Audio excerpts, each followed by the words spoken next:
গাছের গোড়ার দিকের কাঠ প্রত্যেকটা গোলাকার, চারপাশটায় গাছের তাজা ছালবাকল, নিচটা সমতল।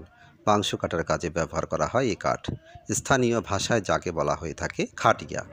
এই খাটিয়া সারা বছর ব্যবহার করেন কসাইরা। তবে প্রত্যেক বছর কোরবানি ঈদের সময় এসব কাঠের আলাদা কদর দেখা যায়। কোরবানির পশুর মাংস কাটার জন্য সাধারণ মানুষ এসব খাটিয়া ক্রয়ে ব্যস্ত হয়ে পড়েন।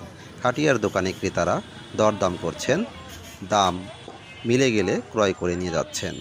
বড়টা 2500, 2000, বেলেরও ওই রকম, ছোটো আছে 500, 700, 800 এরকম।